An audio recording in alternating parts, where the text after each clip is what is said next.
Bien, chers collègues, bonsoir. Je vous propose de rejoindre les places assises.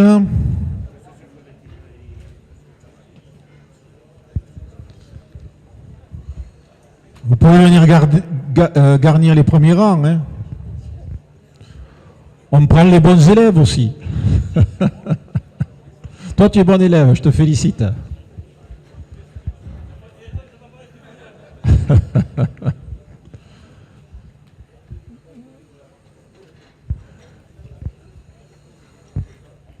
Bien.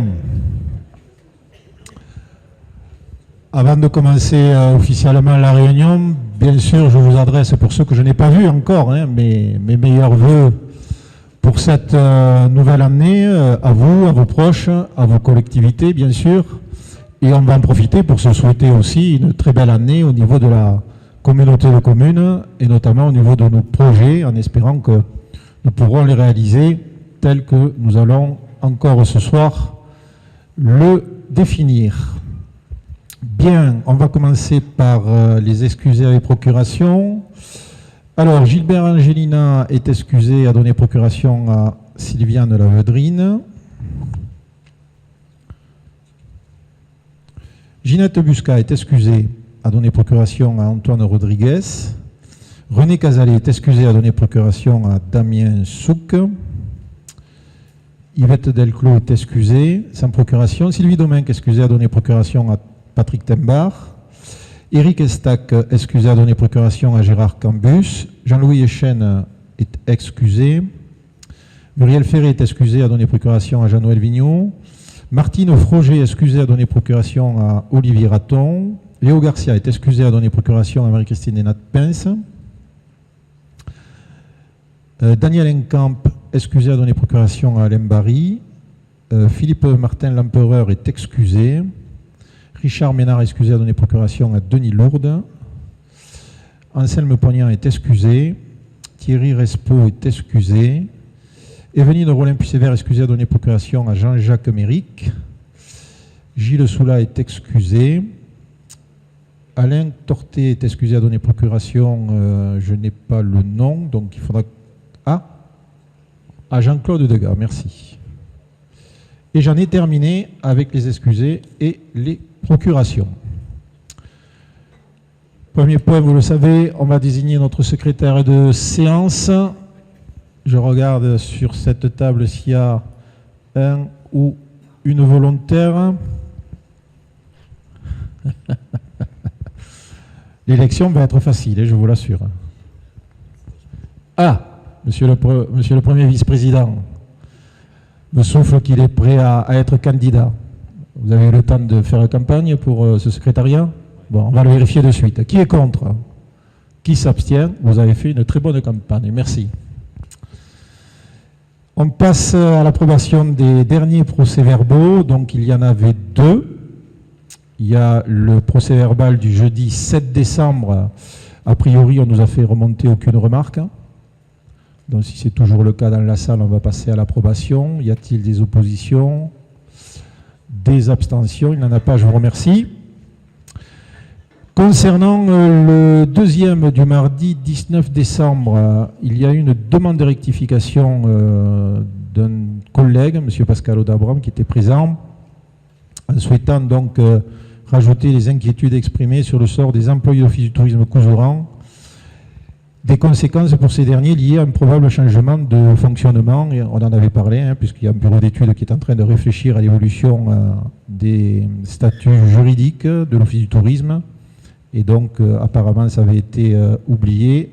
Il est évident que nous allons le rajouter. Ça a été contrôlé, bien sûr, par rapport aux enregistrements. À part cette rectification, il n'y en a pas eu d'autres. Je vois une main se lever. Oui. Monsieur le maire de Cazin. Par rapport à l'intervention que j'avais eue par rapport au prix de l'eau, l'augmentation des tarifs, j'avais précisé que pour ma commune, du fait des tarifs de convergence, le prix de l'eau a été multiplié par 3 en 3 ans. Il se rajoute une augmentation de 16%. C'est la raison pour laquelle je n'avais pas voté les tarifs proposés. Apparemment, ça a été oublié dans le compte rendu. Voilà. D'accord. Donc, vous pouvez le prendre en compte. On vérifiera et on le prendra en compte, bien sûr. Ça aurait voulu dire que pour toutes les communes, le prix de l'eau avait été multiplié. Tout à fait. Donc ça aurait, je suppose, soulevé un tollé. Tout à fait. Donc on vérifie, on rectifie. Est-ce qu'il y a d'autres interventions sur ce compte rendu? Il n'y en a pas, donc on va passer au vote. Y a-t-il des oppositions? Il n'y en a pas. Des abstentions? Il n'y en a pas non plus. On passe aux décisions des bureaux. Alors en fait c'est un bureau du mardi 12 décembre. Les décisions du numéro 134 à 157. Si vous avez des questions ou des observations, nous sommes preneurs.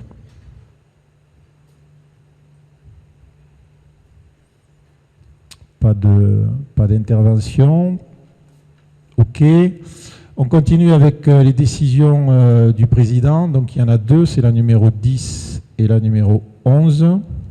Si vous avez des demandes particulières, vous pouvez vous manifester.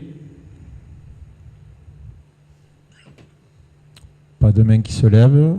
Je vous remercie. Donc on va pouvoir passer aux délibérations qui sont inscrites à l'ordre du jour. Alors, la première délibération, vous en conviendrez qu'il n'y a pas une délibération banale, hein, c'est l'élection d'un vice-président. En effet, bon, certains sont déjà informés, mais je vais donner l'information plus officielle ce soir. Nous avons, à compter du 1er janvier, enregistré la démission de M. Jean-Luc Fernandez, qui est ici présent d'ailleurs ce soir. Démission qui est une démission qu'on va qualifier de contrainte. C'est quelqu'un qui, vous le savez, s'investit fortement lorsqu'il a une fonction et malheureusement certains problèmes l'amènent à devoir prendre du recul. Et donc il a, en toute transparence, souhaité me voir en me demandant de bien vouloir accepter son retrait. Ce que je peux vous dire, est-ce que je le regrette, hein, puisque effectivement on a travaillé plus de 3 ans ensemble et je crois qu'on a bien travaillé. Moi j'ai apprécié, Jean-Luc, ton travail et ton investissement sur 2 plans. D'abord en interne, avec ce service déchets qui est un service quand même très important. Il a pris donc ce rôle dès le départ, il s'y est tenu et je pense qu'on peut reconnaître que le service fonctionne bien aujourd'hui. C'est en partie grâce à ton investissement, bien sûr en partenariat avec la directrice, également avec ton rapporteur, Patrick Tembar, qu'on peut faire ce constat ce soir. Et puis j'ai pu le mesurer aussi, on l'a évoqué à plusieurs reprises, ce service déchets est dépendant d'un syndicat qui dépasse les frontières du département. Je vais parler du Système, qui est situé à Saint-Gaudens et qui regroupe un certain nombre de communautés de communes.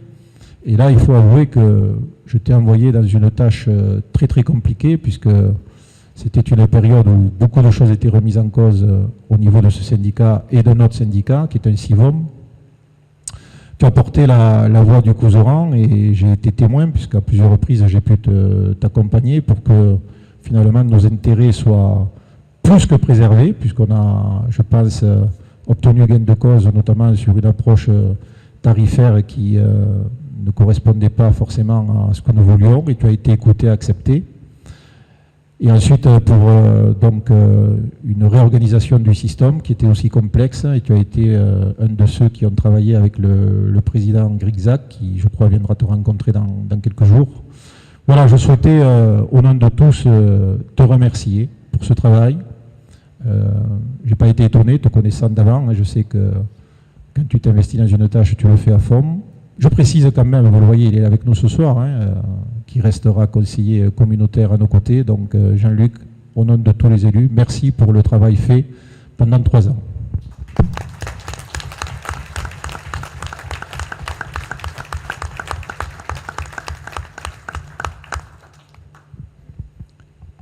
Bien, donc vous le savez, hein, le fonctionnement démocratique veut que lorsque une place doit être occupée, il faut très vite aller vers un remplacement.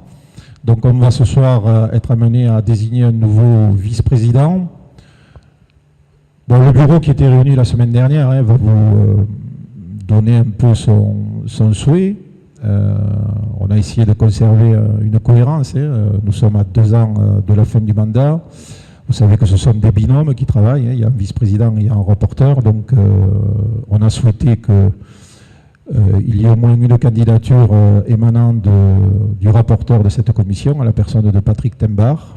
Et donc on va lui demander ce soir, s'il confirme bien, vous allez lui apporter un micro, s'il confirme bien sa candidature au poste de vice-président.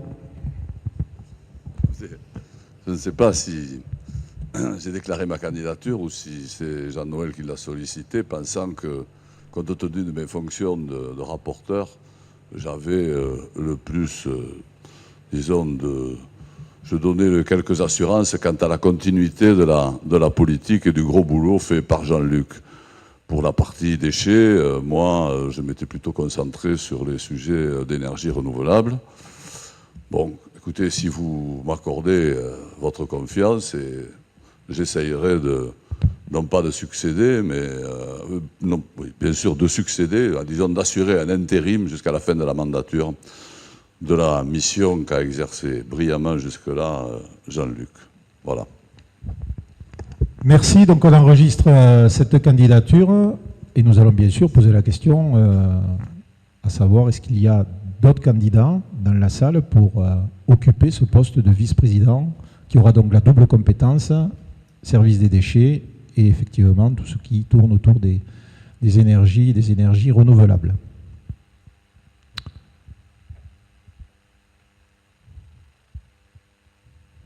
Je ne vois pas de main qui se lève. Donc on va clore les candidatures. On va retenir donc une seule candidature pour le poste de vice-président.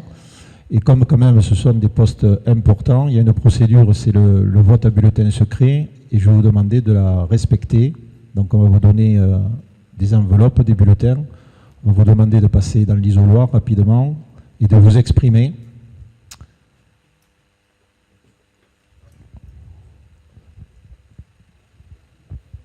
Il me faut 2 assesseurs. Alors, Jocelyne et Denis.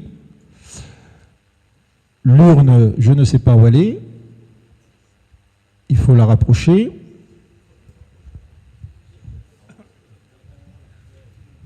Donc vous avez des isoloirs. Hein?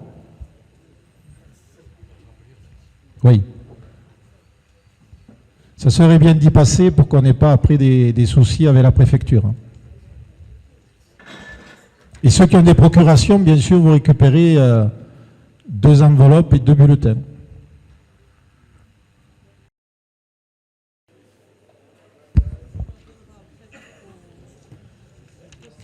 Bien, alors voilà les résultats de cette élection. Sur 89 bulletins dépouillés, Patrick Tembar obtient 71 voix, 15 blancs et 3 nuls, dont Patrick Tembar est élu vice-président de la communauté de communes Couserans-Pyrénées. Félicitations.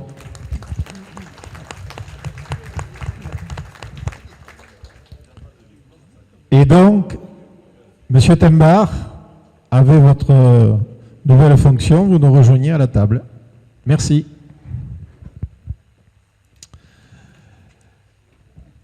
Bien, on passe au point numéro 2, dont le fait que Patrick Tembar soit élu vice-président, il occupait un poste au niveau du bureau en tant que membre. Nous sommes amenés donc à le remplacer en tant que membre au niveau du bureau. Donc, là encore, la proposition qui émane du bureau, hein, c'est tout simplement de faire en sorte, vous savez qu'on essaie d'avoir des équilibres au niveau des territoires. Jean-Luc étant le représentant du Massatois, le bureau souhaitait une candidature donc sur ce territoire et a sollicité Isabelle Piquemal, qui est la première adjointe de la commune de Boussenac, qui est déléguée communautaire, bien sûr, et qui est aussi conseillère régionale en fonction actuellement. Donc on va lui demander, on va lui approcher le micro, si elle confirme bien sa candidature au bureau de la communauté de communes. Et oui, je confirme bien et je vous remercie pour votre confiance déjà. Et voilà. Merci à toi. Concernant donc l'élection d'un membre du bureau, appelle bien sûr à d'autres candidatures, hein, c'est le principe démocratique.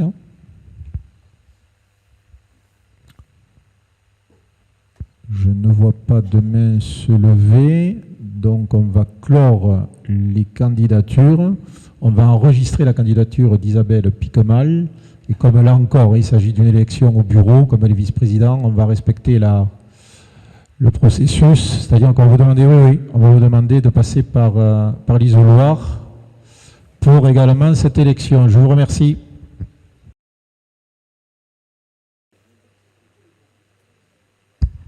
Bien, merci. Donc voilà les résultats. Sur 90 votants, Madame Piquemal obtient 77 voix, 12 blancs et un nul. Donc Madame Piquemal est élue membre du bureau de la communauté de communes. Félicitations.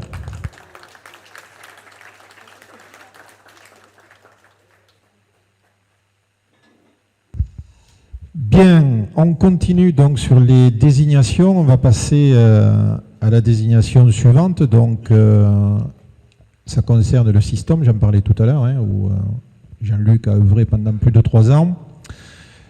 Donc, elle va devenir, je parle d'Isabelle Piquemal, automatiquement rapporteur de la commission services déchets et énergétique.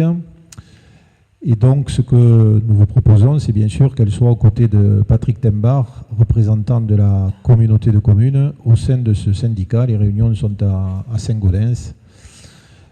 Et donc, il serait bien que le duo soit les deux titulaires. Bon, il nous arrive parfois hein, de suppléer. J'ai pu suppléer. Je crois que Jean-Claude aussi a pu suppléer, puisque c'est le 4e membre hein, représentant la communauté de communes. Donc on vous propose la candidature de la rapporteure de la commission, donc Isabelle Piquemal. Est-ce qu'il y a d'autres candidatures?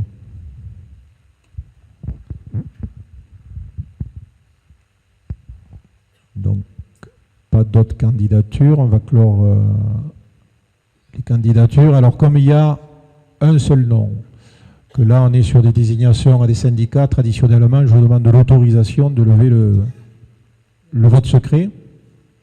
Il faut l'unanimité. Est-ce que vous êtes d'accord pour qu'on lève le vote à bulletin secret?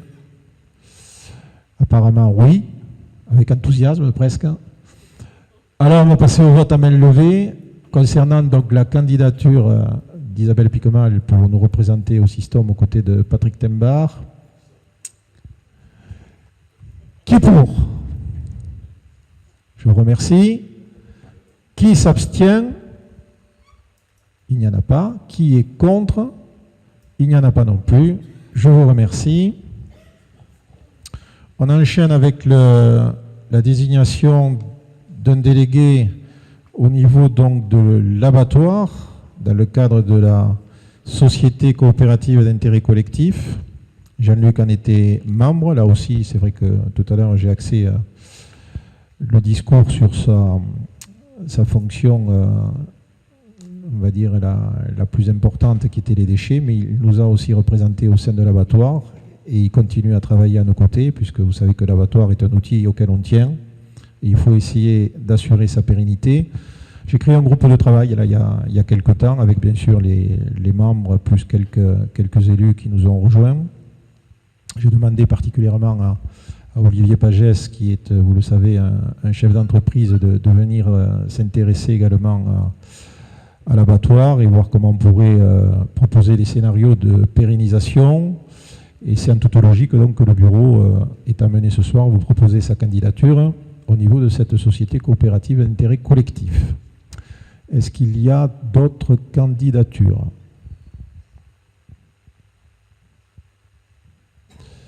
Je ne vois pas de main se lever. Donc on va clore les candidatures. Là encore, puisqu'il n'y a qu'un seul nom, je vais vous proposer de lever le vote à bulletin secret. Est-ce que vous êtes opposé à cela? La réponse est non. Donc on va passer au vote. Qui est pour cette désignation? Je vous remercie. Qui est contre?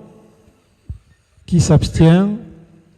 Pas d'abstention. Donc Olivier Pagès sera notre représentant au sein de la SIC. Félicitations. peux l'applaudir hein, quand même.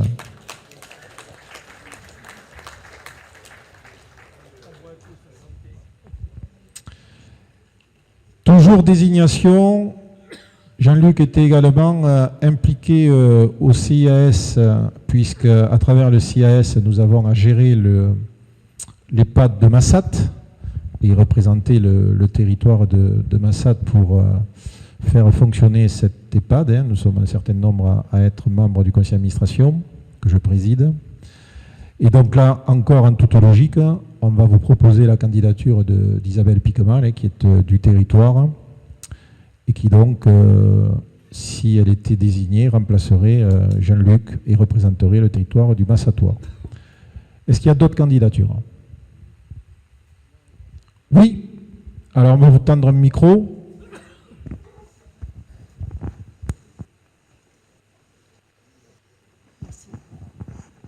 Bonsoir. Alors, bien que n'étant pas sur le territoire du Massatois, je souhaite présenter ma candidature à cette élection. Alors, pour ceux qui ne me connaissent pas trop, je suis Marie-Claude Barbeau-Gaston, donc élue conseillère municipale à Saint-Giron sur la liste d'opposition du Nouvel Élan pour Saint-Giron. Je suis déléguée titulaire au CCAS de Saint-Giron, également membre de la commission. Alors, je prends des notes parce que c'est pas la même chose à la mairie qu'à la Comcom. Donc, c'est la commission cohésion, action sociale et prévention à la mairie de Saint-Giron, et donc de la commission action sociale, solidarité, santé à la Comcom. Voilà, j'espère ne pas m'être trompée. Lors de la précédente élection, donc pour un remplacement au sein du CIAS en septembre 2022, j'avais échoué de 9 voix. Donc je retente ma chance aujourd'hui avec beaucoup d'enthousiasme et surtout la compétence que j'ai pu acquérir depuis. C'est sûr que dans notre région très rurale, je pense qu'il est important de pouvoir vivre et vieillir dans sa région, voire dans son village. C'est pourquoi je souhaite m'investir pleinement dans les activités de gestion des EHPAD de Castillon et de Massat, qui relèvent de la Comcom. Voilà, je vous remercie. Merci pour cette présentation. Est-ce qu'il y a d'autres candidatures? Il n'y en a pas, donc on va clore les candidatures. On va vous inscrire les 2 noms au tableau. Et donc là, à partir du moment où il y a un choix à faire, on va effectivement utiliser les isoloirs. Je vous remercie. On passe avec les bulletins et les enveloppes. Le scrutin est ouvert. Bien, alors voilà les résultats du vote. Scrutin est serré. Donc 89 votants, blancs 5, pas de nul. Isabelle Piquemal a obtenu 43 voix et Madame Barbeau-Gaston a obtenu 41 voix. Donc c'est Isabelle Piquemal qui est élue. Félicitations.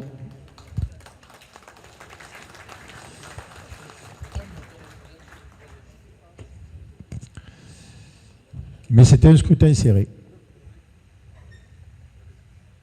Bien, allez, on va clore cette séquence de désignation donc, et on va enchaîner maintenant avec la partie budgétaire, et c'est Patrick donc qui va vous présenter le rapport numéro 6. Merci.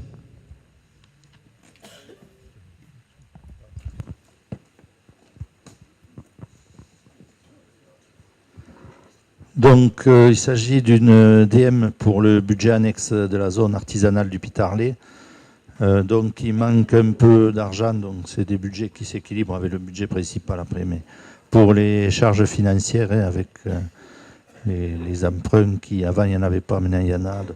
Il a fallu inscrire 2000 € de plus, donc en dépense, on vous propose en fonctionnement 2000 € et en recette 2000 € avec donc équilibrage par les opérations d'ordre à l'intérieur de la section. Je sais pas s'il y a des questions. Bien, donc une DM relativement simple. Est-ce qu'il y a des questions ou des interventions? Il n'y en a pas. Donc on va passer au vote. Y a-t-il des oppositions? Des abstentions? Je n'en vois pas. Je vous remercie. On passe au rapport suivant, c'est l'admission de créances en non-valeur. Donc, non-valeur sur le budget principal, donc des créances qui nous sont présentées par le trésorier. Donc, vous l'avez à l'écran, donc c'est beaucoup de cantines scolaires. Donc vous voyez depuis 2017 et 2018, donc le plus gros c'était sur le Céronais, puisque c'est la communauté de communes jusqu'à cette époque-là qui était compétente. Après ça a été rebasculé comme sur les autres territoires aux communes du territoire. Donc il y a peu de chances à mon avis de récupérer ça. Il y a quelques crèches avec des personnes qui ont disparu, des dépôts en déchetterie également. Et après c'est des arrondis, des 10 centimes. Donc il y en a pour un total de 1669,77. Donc on vous propose d'accepter l'admission en non-valeur de ces diverses sommes. Merci. Est-ce que ça appelle des observations ou des questions concernant cette délibération? La réponse a priori est non. On va passer au vote. Y a-t-il des oppositions? Des abstentions? Il n'y en a pas. Je vous remercie. Hop, 2 abstentions. Merci. On passe au rapport suivant. Il s'agit des versements d'avance sur subvention. Patrick. Donc, exercice qu'on fait tous les ans, donc c'est pour notamment le secteur jeunesse.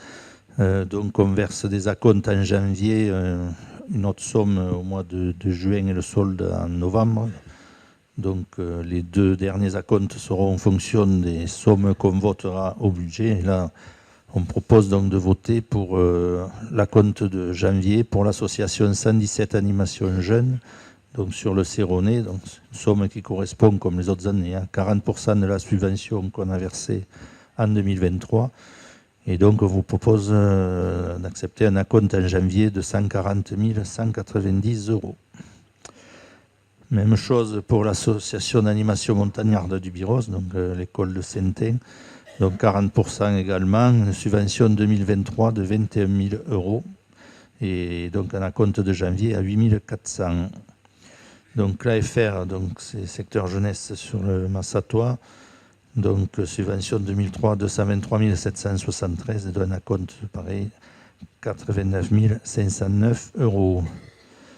Loisirs et éducation citoyenneté, donc c'est l'enfance sur le Saint-Gironais sur le secteur d'Oust, plus la micro-crèche de Sainte-Croix. Donc là, la subvention 2023 était d'1 277 324,51 €, dont on vous propose un acompte de 510 930. L'association Envol, donc c'est l'enfance sur le Volvestre, dont la subvention 2023 245 000 € et l'acompte 98 000. Ensuite, on passe à Étincelle, donc c'est les ludothèques itinérantes donc sur le Couserans, dans les médiathèques souvent. Donc la subvention 2023 de 46 410 et donc un acompte de 18 564. Ensuite, Instant de vie, donc c'est sur la parentalité sur le Haut-Salat et le Massatois. Donc, la subvention 2023 13 277 et l'acompte de janvier 5 311. Donc ça c'était pour l'enfance jeunesse. On passe ensuite à l'ADEC, à l'Agence de développement de l'économie culturelle. Donc là, c'est 50% de subvention versée au mois de mars. Donc la subvention était de 30 000, donc 50%, 15 000 €. Et ensuite, l'Office de tourisme, donc là, on est sur 30% de la subvention 2023, qui était de 530 000 et d'un acompte à verser en janvier de 159 000 €. Merci pour cette présentation. Est-ce que ça appelle des observations, des questions? Bon, c'est des avances classiques qu'on fait en chaque début d'année en attendant le vote fin mars, début avril. Bon, s'il n'y a pas de prise de parole, on va passer au vote. Y a-t-il des oppositions? Des abstentions? Je n'en vois pas. Je vous remercie. On passe au rapport numéro 9. Donc, c'est délibération autorisant le président à engager, liquider, mandater les dépenses d'investissement avant le vote du budget. Donc, c'est dans la limite du quart des crédits ouverts au budget de l'exercice précédent. Ne sont pas inclus ce qui est dans le PPI et les emprunts notamment. Donc, il est proposé au Conseil donc, de faire application de cet article à hauteur maximale de 2 2 3 860,82, soit 25% de 8 15 443,31. Donc, avec ce plafond, on vous propose de retenir une somme à la hauteur de 701 500 €. Et donc, vous allez le voir à l'écran derrière, enfin, vous l'avez reçu. Donc, je ne vais pas vous lire toutes les lignes, hein. Il y en a pour les opérations diverses, pour l'abattoir, pour le centre aquatique, le réseau de lecture, les services déchets, la diversification de Guzet, le site de l'ENAR, Palettes, pour le technique, prévention des tris, le patrimoine, et ensuite les opérations non individualisées, donc un total de 701 500. Donc on avait le droit d'aller jusqu'à 25% et on est à 14%.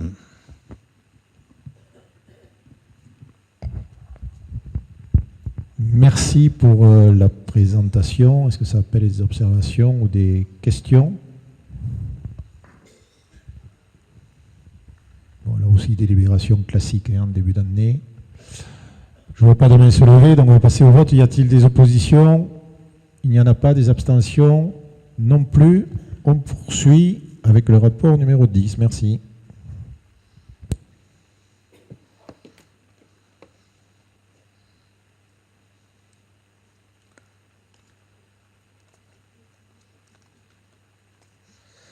Donc c'est la même chose pour les thermes d'Aulus.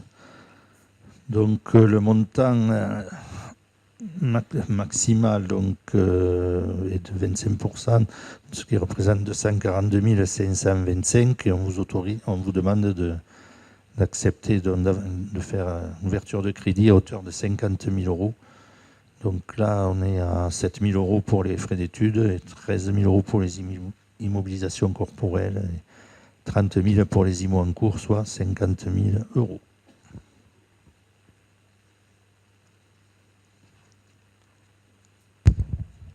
Merci. Est-ce qu'il y a des interventions sur cette délibération? Il n'y en a pas, donc on va passer au vote. Y a-t-il des oppositions? Non. Des abstentions? Non plus, je vous remercie.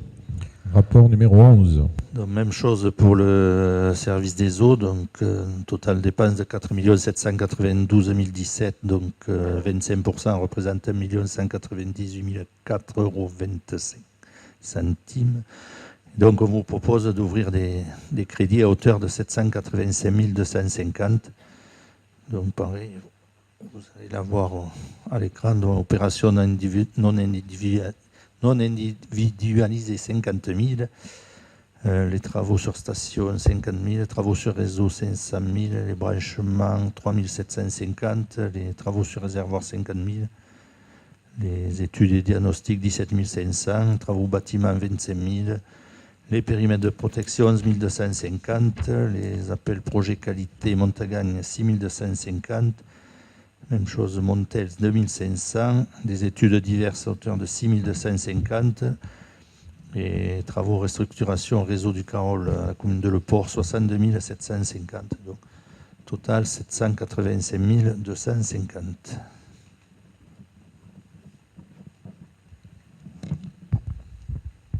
Merci. Est-ce qu'il y a des interventions sur cette délibération? On ne voit pas de main se lever, donc on va passer au vote. Y a-t-il des oppositions? Il n'y en a pas. Des abstentions non plus. Et on va passer au rapport numéro 12. Merci. Même chose pour l'assainissement, donc un total de dépenses 2023, 6 551 789, donc 25%, hauteur maximale 1 637 947,35. On vous propose d'ouvrir 395 655 €. Donc pareil, opération non individualisée 226 905. Travaux sur station 50 000, sur les réseaux 50 000, les études 18 750 et des investigations et des travaux sur le réseau de Prat pour 50 000 €, donc total 395 655. Merci. Est-ce qu'il y a des interventions dans la salle concernant cette délibération? Je n'en vois pas. Donc on va passer au vote. Y a-t-il des oppositions? Des abstentions? Il n'y en a pas. Je vous remercie. On va passer au rapport suivant.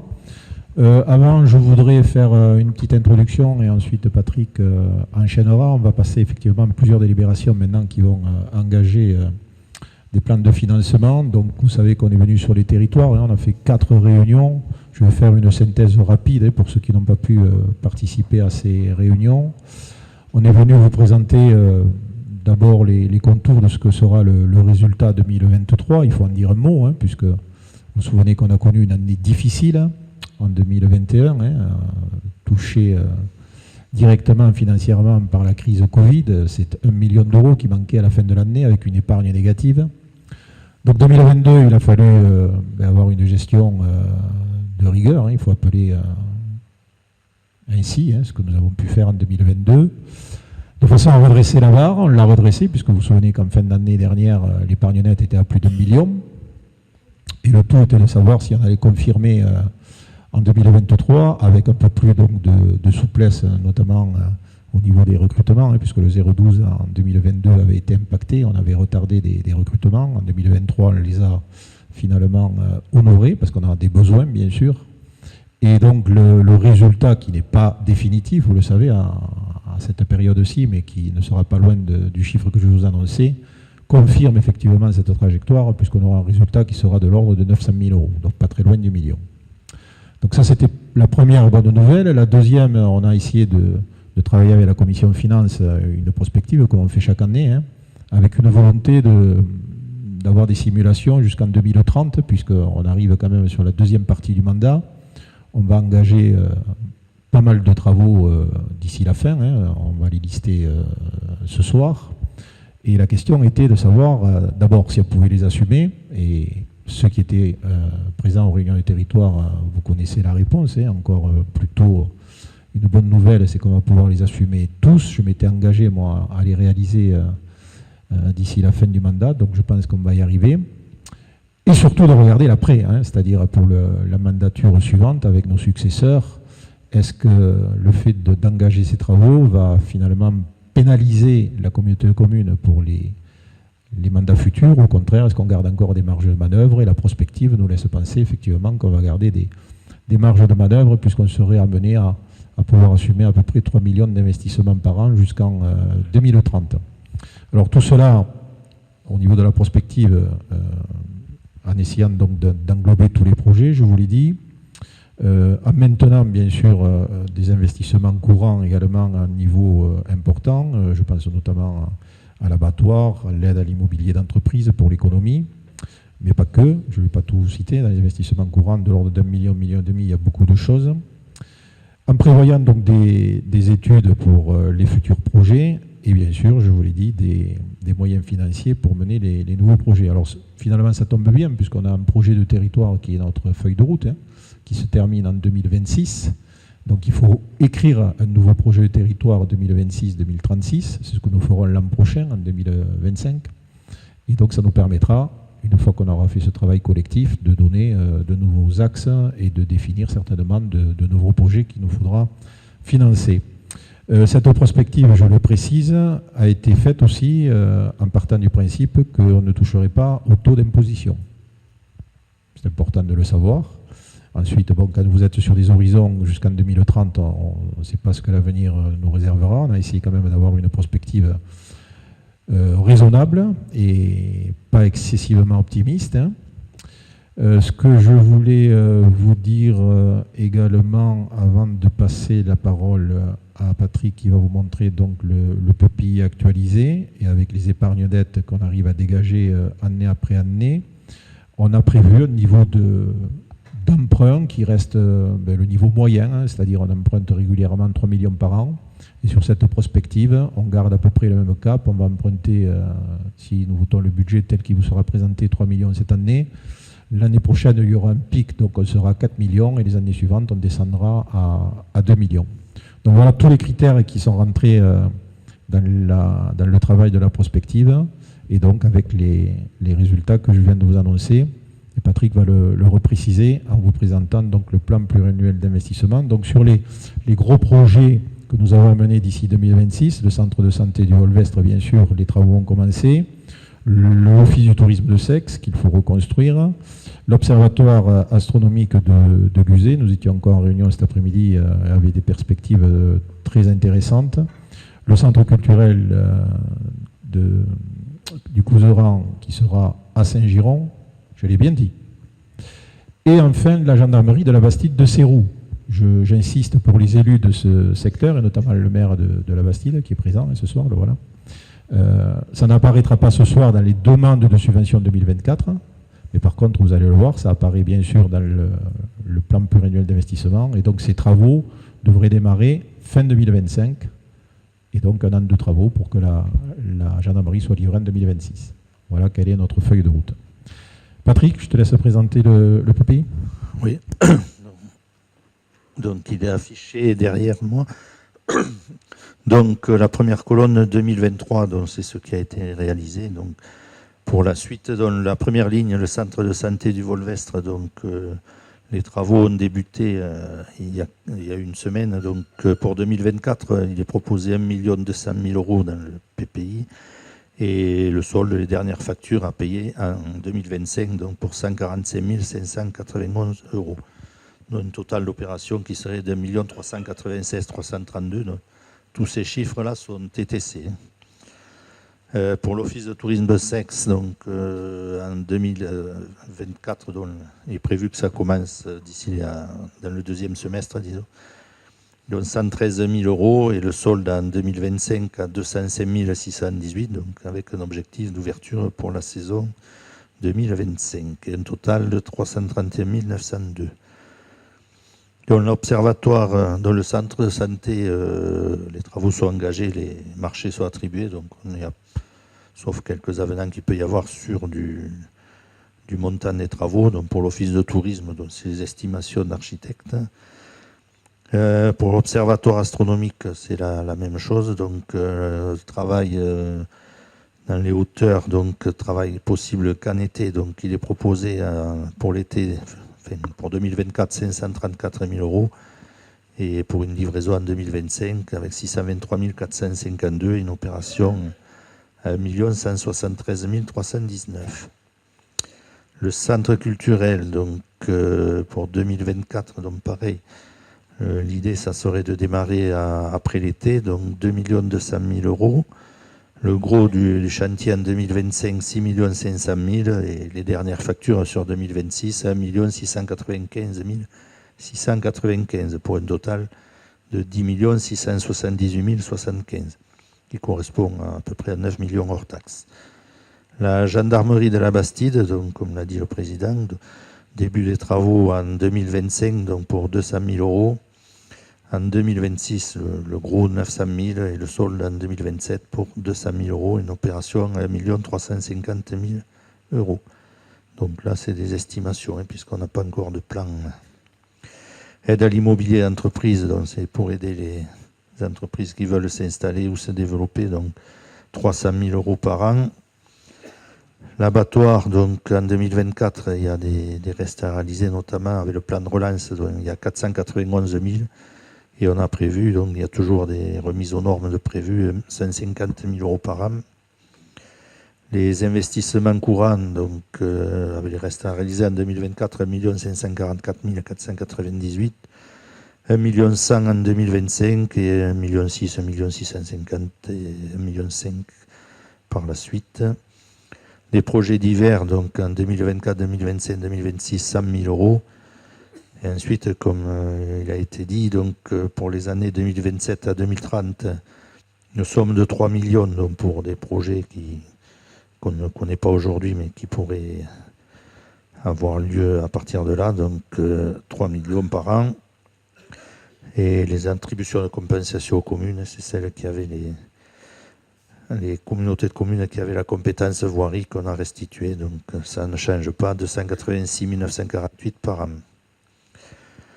Donc tous ces travaux sont avec des recettes en face, dont les subventions liées au PPI. C'est les subventions qu'on vous proposera de voter en suivant. Le FCTVA donc, fonctionne du montant des travaux Et les emprunts, donc pour 2024, 3 millions, en 2025, 4 millions, et ensuite 2 millions d'euros. Tout cela, donc la ligne du bas, vous voyez l'épargne nette. Donc, pour 2023, on serait à 903 000. Pour l'année 2024, 1 164 000 et 1 192 953. On reste autour du million d'euros par an d'épargne nette positive. Donc, c'est encourageant pour réaliser tous ces projets. Et en dessous, vous avez une dernière ligne qui vous montre avec l'endettement et les nouveaux emprunts qu'on projette de réaliser. Donc en 2023, le ratio de désendettement serait de 8,4 ans, sachant qu'il faut pas, enfin, il est recommandé de ne pas dépasser 12 ans. En 2024, 7,6, en 2025, 7,9. Donc on reste autour de 8 années, même en dessous pour les années d'après. Donc voilà. Là, il y a une stabilité, il n'y a pas d'accroissement de l'endettement, on va dire, sur notre budget. Merci pour cette présentation. Donc on a fait les débats sur les territoires, mais en fait s'il y a des questions qui vous sont venues depuis, on les prend avant d'approcher projet par projet. Bien, écoutez, on va attaquer donc la première délibération. Elle concerne le centre de santé. Donc, le centre de santé de Sainte-Croix, de montant travaux plus études, 1 163 610 hors taxes. Donc, les demandes de subvention, donc, il nous reste à demander le FEDER, donc à hauteur de 90 336. Les 3 autres étant notifiés, donc le décile à hauteur de 440 000 euros, la région 195, le département 150 000 euros. Donc, il nous resterait un autofinancement de 24% à hauteur de 280 274 euros. Et donc, ce qu'on vous propose, c'est de valider la demande de subvention FEDER.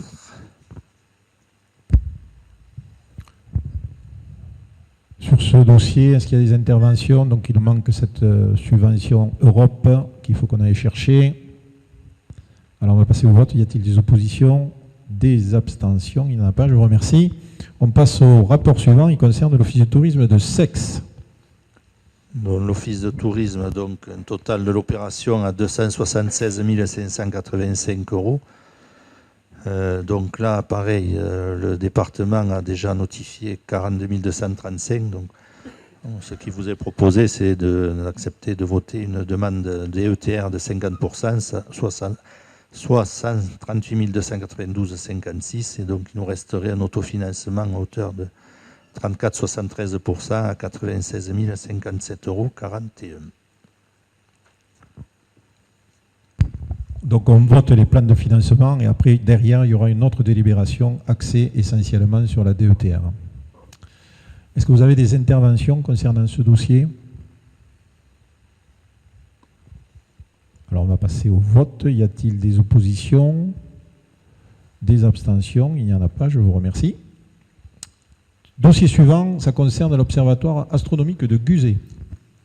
Donc, l'observatoire de montant total de l'opération, donc estimé aujourd'hui à 977 765, donc avec un projet de financement de FNADT massif à hauteur de presque 30%, 291 374, la région à 24,63%, 240 798,24, le département à hauteur de 15,34%, 150 000, leader 10,23%, pour 100 000 euros, donc total de subvention de 80% et donc l'autofinancement de 20% à hauteur de 195 593,12. Merci pour la présentation. Donc le permis là est accordé depuis déjà un certain temps. On est en train de finaliser le projet architectural et ensuite après on lancera l'appel d'offres. Est-ce qu'il y a des questions sur ce dossier? Oui, je vois une main se lever. Tout au fond, monsieur le maire de Cazin. Merci. Oui, lors de la présentation du projet, ça avait été en commission le 21 janvier 2021. Le coût estimé était à 737 000 euros. Là, on passe quand même à ce qui nous avait été communiqué en commission.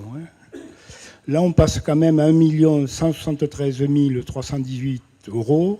Ça fait quand même une augmentation de l'ordre de 59%. Moi, ça me semble quand même assez important et j'aimerais savoir pourquoi il y a une telle différence par rapport au projet de présentation.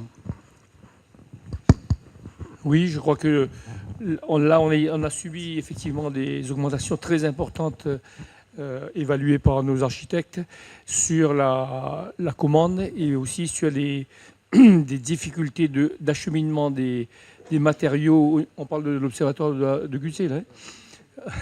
Donc des problèmes d'acheminement très importants de matériaux.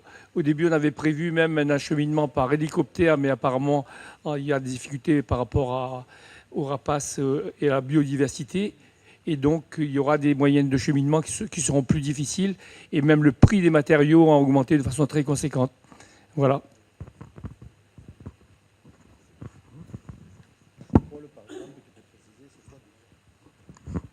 Oui, le prix de la coupole, par exemple, a été augmenté par 2. Mais surtout, on a des problèmes d'acheminement et des problèmes de construction. On ne peut pas, et en plus, il y aura des contraintes temporelles, puisque ça sera surtout en été, bien entendu. Et voilà, donc on a toutes sortes de choses qu'on avait anticipées, mais peut-être pas à la hauteur prévue, à la hauteur réelle. Et donc, ça augmente de façon très, très conséquente le budget, effectivement. C'était un peu pareil pour le centre de santé aussi. Moins, non. Oui, centre de santé, on a réussi à maîtriser le budget.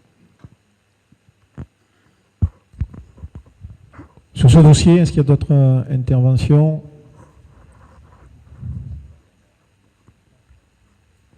Bien, écoutez, on va passer au vote alors. Y a-t-il des oppositions à ce plan de financement?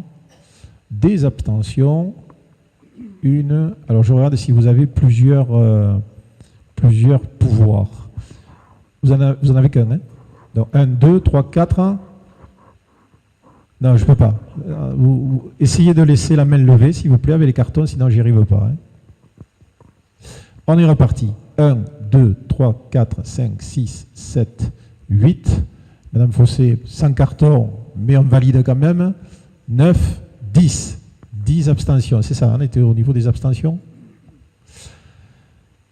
Et vote contre, j'avais demandé? Il n'y en a pas. Très bien, je vous remercie. On passe au centre culturel. Dans le centre culturel, donc, un total d'opérations de près de 9 millions d'euros, dont 8 898 395, donc, estimation à ce jour, qu'il y avait travaux qui ont été réestimés au mois de novembre, donc c'est assez récent par l'architecte. Bon, il faut attendre l'ouverture des prix, mais on ne devrait pas être loin de cette somme-là. Donc pour financer tout ça, donc, on vous propose un plan de financement donc, avec l'Europe, on a FEDER, à hauteur de 2 millions d'euros. La DRAC, donc la Direction régionale des affaires culturelles, 300 000 euros. La DETR donc, sera phasée en 3 fois. Donc, tout à l'heure, on vous demandera de voter la montant 2024. Donc, 3 fois 250 000 euros. Le département de l'Ariège à hauteur de 550 000 euros. La région Occitanie à 946 998,94. Le Centre national de la musique 200 000 euros. Et le fonds chaleur ADEME 30 000. Ça, c'est pour la chaudière de l'école de musique. Donc, un total de financement de 4 776 998, soit 53,68%. Et donc, il resterait un autofinancement de 46,32, soit 4 121 396,71. C'est les chiffres que je vous ai présentés dans le PPI là, en introduction. Merci pour cette présentation du plan de financement du centre culturel. Est-ce qu'il y a des interventions, des questions avant qu'on passe au vote? Oui, monsieur le maire d'Aucazin.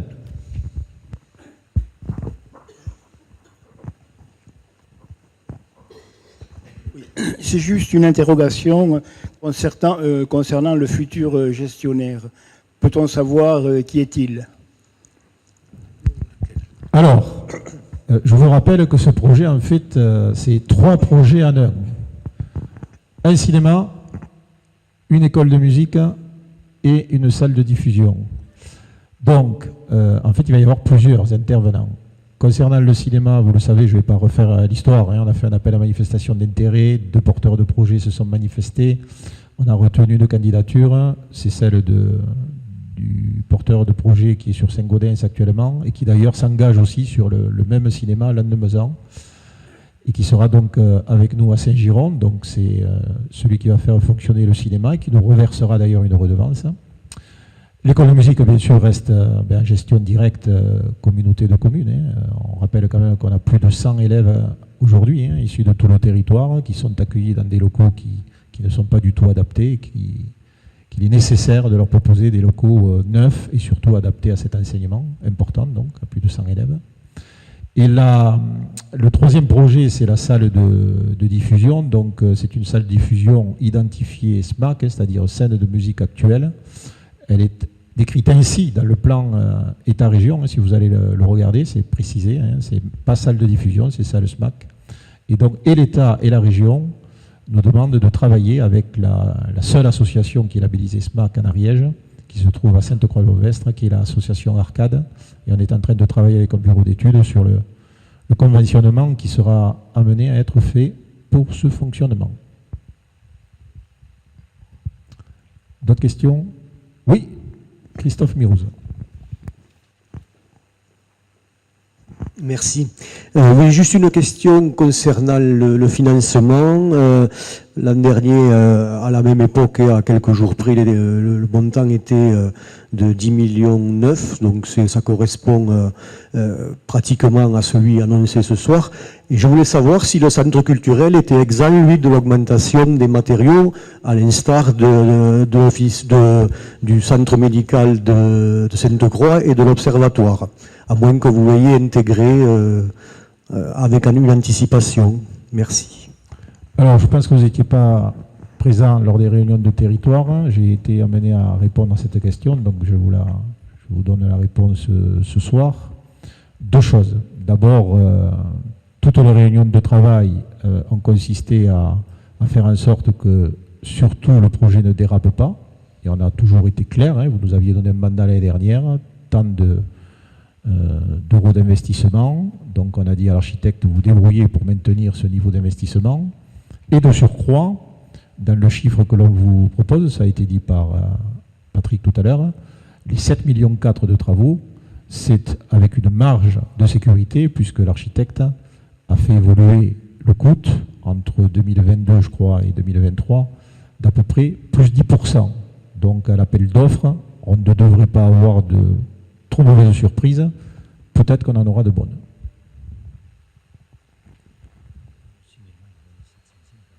Et j'ai oublié de préciser, oui, pardon, il me le souffle, mais ça se voit que c'est le vice-président en charge des finances.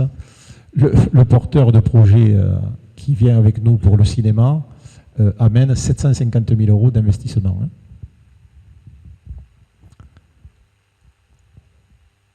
Bien, s'il n'y a pas d'autres questions, on va passer au vote. Donc, y a-t-il des oppositions à ce plan de financement ? 2 oppositions. Y a-t-il des abstentions ? 1, 2, 3, 4, 5, 6, 7 abstentions. Je vous remercie. On passe au rapport numéro 17. Il s'agit donc de la DETR. Où là, on va récapituler donc tous les projets, plus d'autres moins importants. Donc la DETR, il faut les flécher par ordre de priorité, donc c'est ce qui vous est présenté là. Donc pour le centre culturel, la DETR 2024, je vous ai dit qu'on allait demander sur 3 exercices. Donc pour l'année 2024, 250 000 euros. Pour l'office de tourisme de Sex, donc une DETR de 50%, on propose de demander 138 292,56 €. Le 3e projet, donc là, ça concerne les communes, le groupement de commandes voirie sous mandat pour l'année 2024. Donc là, c'est un plafond à hauteur de 350 000 euros. Pour les travaux de rénovation d'un bâtiment sur la zone de Lénard, donc une DETR à 50% à hauteur de 39 552,67. Donc pour le budget des thermes d'Aulus, réfection de la toiture terrasse et des faux plafonds, donc une DETR de 50% à hauteur de 25 333,32. Mise aux normes accessibilité pour les établissements recevant du public, donc pareil, une DETR 2024 à 50%, soit 28 903,35. Achat d'un polybène donc pour le service déchets, donc là c'est des montants plafonnés. Donc DETR 2024, on vous propose de demander 30 000 €. Achat d'une faucheuse débroussailleuse à bras articulés, donc une épareuse, une DETR 2024 à 50%, 19 500 €. Ce qu'on vous propose de déposer au titre de la DETR pour l'année 2024. Sachant qu'il y avait des projets 2023 qui n'avaient pas été acceptés, donc qui ont été reportés. Merci. Donc tous ces dossiers, si vous le votez bien sûr, seront déposés dès la fin de la semaine au titre de la DETR 2024. Est-ce qu'il y a des interventions sur cette délibération? Non? Eh bien, on va passer au vote. Donc, y a-t-il des oppositions? Il n'y en a pas. Des abstentions sur ces demandes de DETR? Il n'y en a pas non plus. Je vous remercie. Et on va enchaîner avec le rapport numéro 18, l'attribution de compensation des communes. Donc là, c'est ce qui intéresse toutes les communes. Donc pour pouvoir vous verser à partir du mois de janvier, donc il faut qu'on le vote aujourd'hui. Donc les sommes, il n'y a pas eu de modification dans le périmètre d'intervention de la communauté commune sur les compétences. Donc on vous propose de reconduire les mêmes sommes que l'année dernière. Et donc, bon, je ne vais pas toutes vous les lire. Si ça défile à l'écran, et vous trouverez votre commune au passage, ce qui représente un total de 4 960 849 €, plus ce que je vous avais dit tout à l'heure, les 286 948 des communes qui avaient la compétence voirie avant la fusion. Et donc on vous versera, c'est par 12e, un 12e pour la fin du mois, et ainsi de suite, jusqu'à la fin de l'année. Je laisse le temps de défiler l'ensemble du document.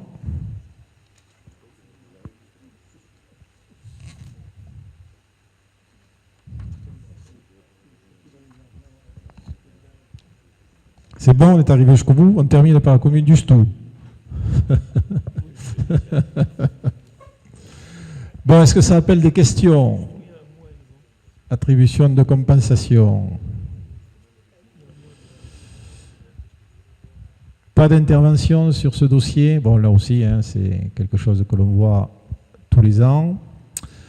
Alors, on va passer au vote. Y a-t-il des oppositions? Il n'y en a pas. Y a-t-il des abstentions? Il n'y en a pas non plus. Je vous remercie. Et je crois que nous sommes arrivés au bout de l'ordre du jour. Voilà, on a été efficace. Donc on va passer aux questions diverses dans la salle. Est-ce qu'il y a des questions diverses?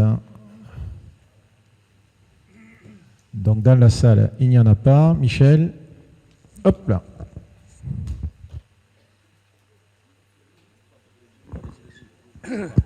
Là, c'est mieux? Ouais. Je voulais inviter tous les maires des 94 communes du Couserans au vœu du Chac qui aura lieu le dernier lundi du mois, le 29, c'est ça? 29 à 16h30. Donc, parce que je pense que la santé, c'est un sujet qui intéresse toute la population et nous sommes les représentants de la population. Et comme nous avons été très présents dans les manifestations de lobbying il y a 3 ans, sous la pluie au moment des phénomènes graves qui avaient atteint les services des urgences de l'hôpital, puisque le service des urgences était fermé pendant 1 semaine. On a dû avoir recours à la réserve nationale. Et avec votre lobbying, ça a permis d'influencer de façon favorable le ministère de la Santé et la direction des hôpitaux pour prendre des décisions sur le management de l'hôpital. Donc je trouve que vous êtes tout à fait légitime et que c'est tout à fait normal que vous soyez invité. Donc j'ai demandé au directeur de vous envoyer personnellement les invitations. Et si ça n'arrive pas, ben vous venez quand même, puisque au titre de président du conseil de surveillance du CHAC, j'ai la discrétion de pouvoir vous inviter à titre personnel. Voilà. Et donc ça aura lieu le lundi 29 janvier et à 16h30. Il y aura peut-être des annonces, je ne sais pas encore. Merci pour l'invitation. Et à mon tour, il n'y a pas de concurrence, ce n'est pas le même jour. Je vais vous inviter au vœu la semaine prochaine que nous adresserons au personnel. Donc ça sera le jeudi 25 janvier à Caumont. Monsieur le maire de Caumont, merci de nous accueillir. Et ça sera à partir de 18h. Donc bon, c'est les agents que l'on voit de temps en temps, et particulièrement lors de ces vœux, ils apprécient toujours que les élus soient présents. Donc voilà, c'est une invitation, là encore, que je vous formule, et j'espère que le plus grand nombre d'entre vous pourra se rendre disponible le jeudi 25 à 18h à Caumont. Bien, écoutez, on va conclure la séance ainsi.